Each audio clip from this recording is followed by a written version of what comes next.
Hello and welcome everyone on our channel. This is Ashish Kumar, spoken English trainer at your service. Guys, हम लोगों ने पिछली कुछ classes में tense की क्लासेस करी and I taught you many things related to tense. और tense हम लोगों ने ऑलमोस्ट ख़त्म कर लिया. एक छोटी सी चीज़ बची हुई है जिसको मैंने कहा था कि मैं आपको मिसलेनियस सेक्शन में बताऊंगा. तो today I am gonna let you know about the miscellaneous section of tense.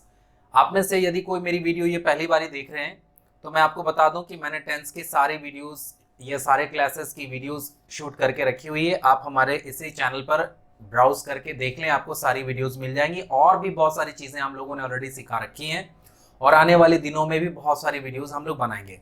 यदि आपको हमारे क्लासेस अच्छे लगते हैं तो ऑब्वियस है कि आप चैनल को हमारे सब्सक्राइब करेंगे, बेल आइकन को प्रेस कर लेंगे सो दैट जो भी लेटेस्ट नोटिफिकेशंस होंगी वो आपको मिलती रहें. चलिए बात करते हैं थोड़े से मिसलेनियस सेक्शन पे. मैंने आपको परफेक्ट कंटिन्यूअस पढ़ा दिया था, लास्ट करा था हम लोगों ने पास्ट परफेक्ट कंटिन्यूअस में, और वहां कहा था कि फ्यूचर परफेक्ट कंटिन्यूअस का कोई यूज नहीं होता. और उसके रूल्स की जहां तक बात है तो उनका रूल्स बस इतना ही है कि ऐसा कोई भी काम जो पास्ट से शुरू होकर प्रेजेंट में कंटिन्यू कर रहा हो, प्रेजेंट तक कंटिन्यू कर रहा हो, प्रेजेंट तक चल रहा हो, तो उसे ही हम प्रेजेंट परफेक्ट कंटिन्यूअस टेंस में बनाते हैं. और ऐसा कोई काम जो पास्ट में शुरू होकर पास्ट के किसी खास समय तक कंटिन्यू कर रहा था, चल रहा था, जारी था, तो उसे हम पास्ट परफेक्ट कंटिन्यूअस में बनाते हैं. ये दोनों का फर्क है, प्रेजेंट परफेक्ट कंटिन्यूअस का और पास्ट परफेक्ट कंटिन्यूअस का. तो टेक्निकली हमने टेंस खत्म कर लिया. अब थोड़े बहुत एक दो मिसलेनियस सेक्शंस की चीजें जिसे हम लोग डील करेंगे. तो हम लोग देख रहे हैं मिसलेनियस ऑफ टेंस, मतलब टेंस के मिसलेनियस सेक्शन क्या है वो हम लोग देखने जा रहे हैं. टेंस से रिलेटेड मिसलेनियस सेक्शंस. चलिए, अगर मैं एक सेंटेंस देता हूं कि मैं सुन रहा हूं, तो ये कौन सा टेंस हुआ? तो ऑब्वियस है कि सुनने का काम अभी भी चल रहा है, कंटिन्यू कर रहा है, इसलिए ये हुआ प्रेजेंट कंटिन्यूअस. तो प्रेजेंट कंटिन्यूअस का स्ट्रक्चर होता है सब्जेक्ट प्लस इजेमार प्लस V4, मतलब वर्ब प्लस ING. तो उस हिसाब से अगर हम इसे बनाएं तो इसे बनना चाहिए आई एम हियरिंग, क्योंकि हियर मतलब सुनना होता है और उसमें ING लगा दिया, V4 कर दिया, हियरिंग. लेकिन तो क्या हो यदि मैं कहूं कि ये सेंटेंस आपका गलत है और आई एम हियरिंग कतई सही नहीं है. इसे सही करने के लिए हमें बनाना होगा आई हियर. तो आप कहेंगे कि आई हियर का मतलब तो हो गया मैं सुनता हूं, और आपने सेंटेंस दे रखा है कि मैं सुन रहा हूं. तो ये क्या कंफ्यूजन है, ये कैसे हो पा रहा है और इसका क्या लॉजिक है? तो देखिए, ध्यान से समझने की कोशिश करिए. इसके बीच में काफी सारे लॉजिक्स हैं. कुछ वर्ब्स ऐसे होते हैं जिनका प्रयोग कंटिन्यूअस टेंस में नहीं किया जाता है. ध्यान से सुने, कुछ वर्ब्स ऐसे होते हैं जिनका प्रयोग कंटिन्यूअस टेंस में नहीं किया जाता है. जैसे see, know, hear, notice, feel, taste, like, dislike, believe, disbelieve, बहुत सारे ऐसे वर्ब हैं. इन सब वर्ब्स का प्रयोग कभी भी कंटिन्यूअस टेंस में नहीं किया जाता है. See, like, notice, believe, disbelieve, consider, बहुत सारा, लाइक. तो इस तरह के जो वर्ब्स हैं, जब इनका प्रयोग कंटिन्यूअस में नहीं किया जाता है तो क्या किया जाता है? तो वही लॉजिक है हमारा कि ऐसे वर्ब्स जिनका प्रयोग कंटिन्यूअस में नहीं होता है उन्हें बदल के हम इंडेफिनिट बना देते हैं. मतलब जब ये वर्ब्स प्रेजेंट कंटिन्यूअस में आएंगे तो बदल के हो जाएंगे प्रेजेंट इंडेफिनिट. जब ये पास्ट कंटिन्यूअस में आएंगे तो बदल के हो जाएंगे पास्ट इंडेफिनिट. और जब ये फ्यूचर कंटिन्यूअस में आएंगे तो बदल के हो जाएंगे फ्यूचर इंडेफिनिट. यही इनका रूल है. इस वजह से यहां आप देख रहे हैं कि हम लोगों ने I am hearing present continuous को बना दिया आई हियर. लेकिन अगर आप चाहें तो इसके जगह आई एम लिसनिंग बोल सकते हैं और इसमें कोई दिक्कत नहीं है. ये बिल्कुल सही सेंटेंस कहा जाएगा, क्योंकि लिसन इन श्रेणी के वर्ब में नहीं आता. जो वर्ब्स मैंने बताया आपको, see, hear, notice, feel, taste, like, dislike, believe, disbelieve, ये सब जो आपको मैंने बताया, इन सब की श्रेणी में लिसन नहीं आता है. अब इसका जो एक पूरा सीरीज, एक पूरा रेंज, मैं थोड़ी देर में आपको लिख देता हूं कि वो कौन कौन से वर्ब्स हैं जिनका बिल्कुल आप कंटिन्यूअस में इस्तेमाल नहीं करेंगे. चलिए बात करते हैं उन वर्ब्स की जिनका प्रयोग आमतौर पर या सामान्यतः कंटिन्यूअस टेंस में नहीं होता है. ये रही उन वर्ब्स की पूरी सीरीज. पहला, जैसा कि आप देख पा रहे हैं, सी, हियर, नोटिस, फील, टेस्ट. इन्हें हम कहते हैं वर्ब्स ऑफ परसेप्शन। ये वर्ब्स ऑफ परसेप्शन है, इनमें सी का सीइंग कंटिन्यूअस में नहीं कर सकते, हियरिंग नहीं कर सकते, नोटिसिंग नहीं कर सकते, मतलब इनको कंटिन्यूअस में आप यूज नहीं कर सकते, ये कहने का मतलब है। फिर आप देख रहे हैं अपीयर, लुक, सीम, इन्हें हम वर्ब्स ऑफ अपीयरिंग कह सकते हैं। फिर बहुत सारा want, wish, desire, feel, like, dislike, love, hate, देख ही रहे बहुत सारा, hope, doubt, believe, disbelieve, think, suppose, agree, consider, remember, forget, know, understand, mean, mind, है ना। इन्हें आप verbs of emotion, state of mind और थिंकिंग कह सकते हैं। और एक आखिरी में देखिए लिखा हुआ have, own, possess, contain, consist of और बिलोंग टू, इन्हें वर्ब्स डिनोटिंग पोजेशन भी कह सकते हैं। तो जब भी ये वर्ब्स हमारे आएंगे, ये वर्ब्स जब भी आएंगे, इनका कभी भी हम कंटिन्यूअस में इस्तेमाल नहीं कर सकते, इनका इस्तेमाल कंटिन्यूअस में नहीं किया जा सकता, कभी भी इन वर्ब्स का इस्तेमाल कंटिन्यूअस में नहीं होगा। ये जितने वर्ब्स हैं इनको कंटिन्यूअस में हमें इस्तेमाल नहीं करना, चाहे वो प्रेजेंट कंटिन्यूअस हो, पास्ट कंटिन्यूअस हो, फ्यूचर कंटिन्यूअस हो। मान लीजिए किसी ने कहा कि ही इज नोइंग मी वेल, वो मुझे बहुत अच्छी तरह जान रहा है, तो ये गलत हो जाएगा। क्यों भाई, देखिए नो इसमें आया हुआ है हमारा, और नो कंटिन्यूअस में यूज नहीं होता, इसीलिए ही is knowing me well sentence हमारा गलत हो जाएगा और उसे हमें सही करना पड़ेगा he knows me well.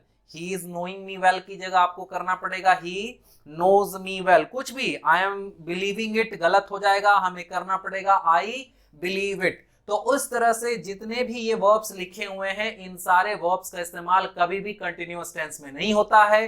Continuous के बदले इन्हें बदलकर, बार बार ही कहा जा रहा है आपको कि कंटिन्यूअस के बदले इन्हें बदलकर इंडेफिनिट बना दिया जाता है। अगर ये प्रेजेंट कंटिन्यूअस में आ रहे हैं तो प्रेजेंट इंडेफिनिट में चेंज कर जाएंगे, अगर ये पास्ट कंटिन्यूअस में आ रहे हैं तो पास्ट इंडेफिनिट में चेंज कर जाएंगे, और अगर ये फ्यूचर कंटिन्यूअस में आ रहे हैं तो ये बदल के फ्यूचर इंडेफिनिट में चेंज कर जाएंगे। अब देखिए, मैं सुन रहा हूं को आई एम हियरिंग कहना हम लोगों ने कहा गलत हो जाएगा, उसे सही करना होगा और बोलना होगा आई हियर। लेकिन अगर सेंटेंस ये रहता कि सुनना मुश्किल है,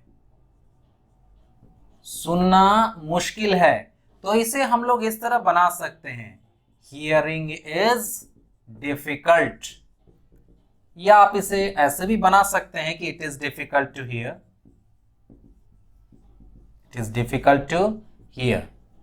लेकिन आप देख रहे हैं कि यहां हियरिंग इज डिफिकल्ट लिखा हुआ है और इसमें हियरिंग में आईएनजी लग गया, तो ये क्या गोरख धंधा। भी मैंने कहा कि ये वर्ब्स ऐसे होते हैं जिनमें आईएनजी नहीं लगता, और अब आप देख रहे हैं कि यहां पर मैं हियर में आईएनजी लगा करके इसका हियरिंग बना दिया गया है। तो ये क्या पागलपंती है, ये क्या है, एक रूल को दूसरा रूल क्यों काट रहा है, इसको और अच्छे से हम लोग समझने की कोशिश करेंगे। देखें, मैंने अभी ये आपसे नहीं कहा कि जो वर्ब्स पीछे मैंने बताए इन सबों में आईएनजी नहीं लगता, मैंने ये कहा कि उन सारे वर्ब्स का इस्तेमाल कंटिन्यूअस में नहीं किया जाता। तो अब आप बोलेंगे कि ये क्या पागलपंती है, आईएनजी का मतलब ही तो कंटिन्यूअस होता है, कंटिन्यूअस का मतलब ही वर्ब प्लस आईएनजी होता है। अभी आप कह रहे हैं आईएनजी लगाना है कि नहीं लगाना है, कंटिन्यूअस में इस्तेमाल नहीं करना है, क्या कंफ्यूजन है। तो ध्यान से सुने, मैंने जो बात बोली फिर से मैं रिपीट कर रहा हूं कि वो जो वर्ब्स है अभी मैंने आपको बताए, उन वर्ब्स का इस्तेमाल कंटिन्यूअस टेंस में नहीं किया जाता। माइंड यू, कंटिन्यूअस टेंस में नहीं किया जाता, लेकिन उसमें आईएनजी लग सकता है। अब आप पूछेंगे ये क्या पंगा है, तो देखें, ध्यान से समझें। यहां अगर आप देखेंगे ध्यान से तो हियरिंग जो है वो दरअसल में सब्जेक्ट बनकर आया हुआ है, और इज आपका वर्ब है और डिफिकल्ट आपका ऑब्जेक्ट है। इसको क्या कॉन्सेप्ट है समझे, जब भी किसी वर्ब में आईएनजी लगाकर उसका प्रयोग, उसका इस्तेमाल नाउन की तरह किया जाए तो उसे ग्रामर की भाषा में हम कहते हैं जेरंड। फिर से सुने, जब भी किसी वर्ब में आईएनजी लगाकर उसका प्रयोग नाउन की तरह किया जाए तो ग्रामर की भाषा में उसे कहते हैं जेरंड। और यहां पर मैं ये जेरंड बना है क्योंकि ये नाउन का काम कर रहा है। नाउन क्या करता है, सब्जेक्ट या ऑब्जेक्ट बनता है। नाउन का नॉर्मल काम क्या है कि या तो वो सब्जेक्ट बनता है या फिर वो ऑब्जेक्ट बनता है, और वर्ब तो वर्ब है, वो तो वर्ब का काम करेगा। तो यहां आप देख रहे हैं कि दरअसल में ये जो है ये जेरंड बन के आया है क्योंकि ये सब्जेक्ट का काम कर रहा है, ये वर्ब है ही नहीं, और वर्ब ना होने की वजह से इसमें आईएनजी लगा हुआ है। आपने सुना होगा कि कोर्ट में सुनवाई चल रही है, मेरी हियरिंग चल रही है, मेरे केस की हियरिंग कब होगी, वहां पर में भी हम लोग हियरिंग टर्म यूज करते हैं क्योंकि उस समय हियरिंग का मतलब हो जाता है सुनवाई। तो जब भी किसी वर्ब में आईएनजी लगाकर उसका प्रयोग नाउन की तरह किया जाए तो उसे ग्रामर की भाषा में, ग्रामर के टर्म में जेरंड कहते हैं। और जेरंड में किसी भी वर्ब के साथ आईएनजी लग सकता है। एक दो और एग्जांपल से समझने की कोशिश करें। मान लीजिए मैंने कहा कि swimming is a good exercise, तो यहां अगर आप देख पाएंगे तो ये फिर जो है स्विमिंग सब्जेक्ट है, इज वर्ब है और गुड एक्सरसाइज हमारा ऑब्जेक्ट है। और थोड़ा बेटर तरीके से एक और सेंटेंस से समझें कि आई लाइक स्विमिंग। यहां पर देखिए आई हमारा सब्जेक्ट है, लाइक हमारा वर्ब है और स्विमिंग हमारा ऑब्जेक्ट है। इन दोनों जगहों पर ये जो स्विमिंग स्विमिंग आया है, इन दोनों जगहों पर ये स्विमिंग हमारा वर्ब नहीं है। एक जगह सब्जेक्ट बनकर आया है, एक जगह ऑब्जेक्ट बनकर आया है। इसका मतलब दोनों जगह ये नाउन का काम कर रहा है, यानी ये जेरंड बन के आया है।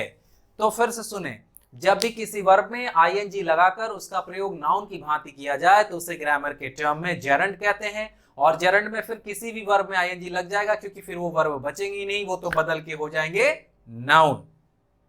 तो मिसलेनियस में मुझे बस इतना ही बतलाना था आपको कि कुछ वर्ब्स ऐसे हैं जिनका प्रयोग कंटिन्यूअस में नहीं होता, जिनका प्रयोग कंटिन्यूअस में नहीं होता उन्हें बदल के हम इंडेफिनिट में बना देते हैं।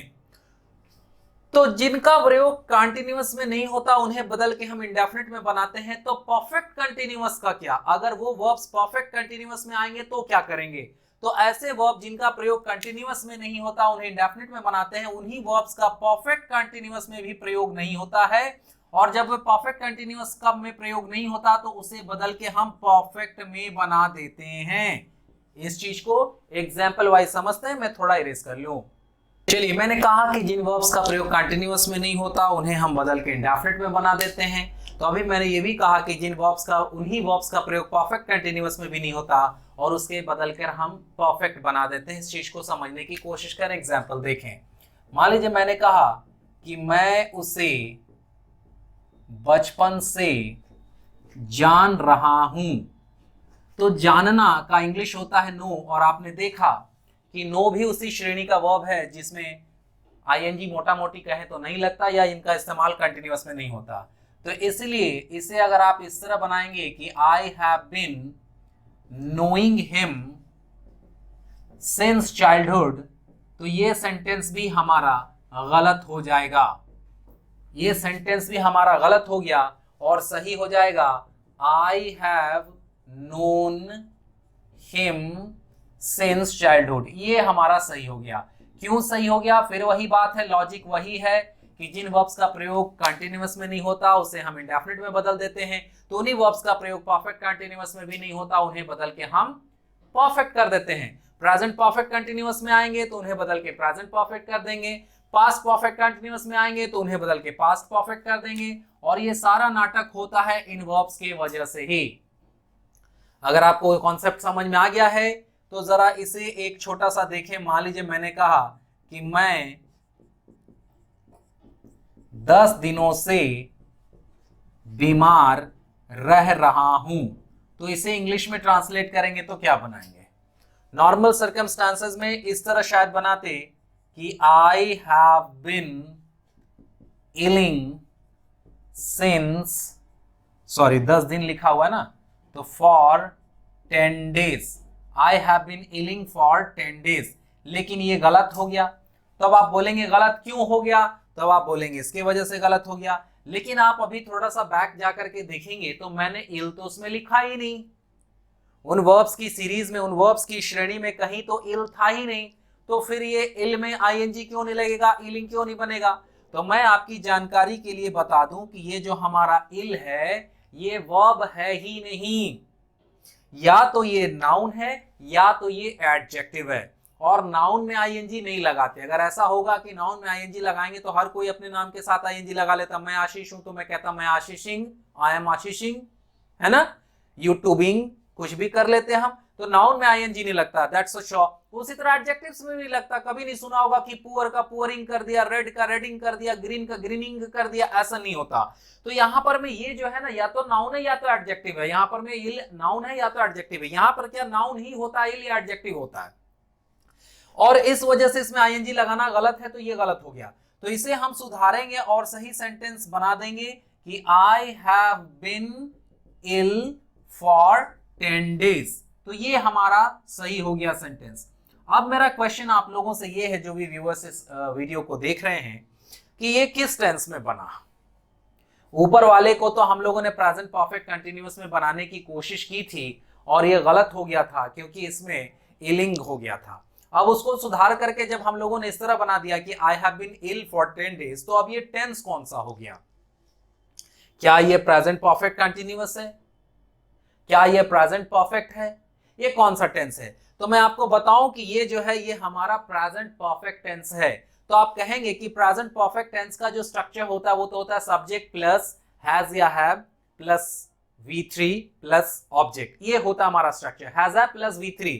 तो यहाँ हैज हैव के बाद तो बिन आ गया, एक और हेल्पिंग वर्ब आ गया, ये क्या पंगा है? तो मैं आपको बताऊं कि बीईबी भी एक वर्ब होता है। जब किसी सेंटेंस में मुख्य क्रिया का अभाव, when there is scarcity of main verb in a sentence, तब हमारा बीईबी ही मेन वर्ब का काम करता है। और इसमें इज, एम और आर जो है ना, ये V1 माने जाते हैं। जब अभी थोड़ी देर पहले मैंने जो सेंटेंस दिया था कि swimming is a good exercise, तो उसमें इज वर्ब था, वो V1 था। और इसका V2 हो जाता है हमारा वॉज या वर। वॉज या वर को हम V2 मानते हैं। बिन हमारा V3 हो जाता है और बीइंग हमारा V4 हो जाता है। तो जब भी किसी सेंटेंस में मुख्य क्रिया का अभाव हो तो ये हमारा वर्ब का काम करना शुरू कर देते हैं और यही मेन वर्ब बनने लगता है। जैसे अगर मैं कह रहा हूं कि आई एम आशीष, तो इसमें आई सब्जेक्ट है और एम हमारा V1 हो गया और आशीष हमारा ऑब्जेक्ट हो गया। तो यहां पर में यही V3 का काम कर रहा है। ये तो हमारा सब्जेक्ट है ही, ये हेल्पिंग वर्ब हो ही गया और ये रहा V3। आ रही बात समझ में? इस सेंटेंस में पढ़ना या रहना, रहना का ही अंग्रेजी हो गया बी और बी का यहां हम लोगों ने लगा दिया V3। तो ये बकायदे प्रेजेंट परफेक्ट टेंस में ही ट्रांसलेट हुआ कि I have been ill for 10 days। I hope आपको ये पूरे के पूरे टेंस के कॉन्सेप्ट समझ में आए होंगे। बहुत सारे टीचर्स यूट्यूब पर बहुत सारी वीडियोस डालते हैं, बनाते हैं।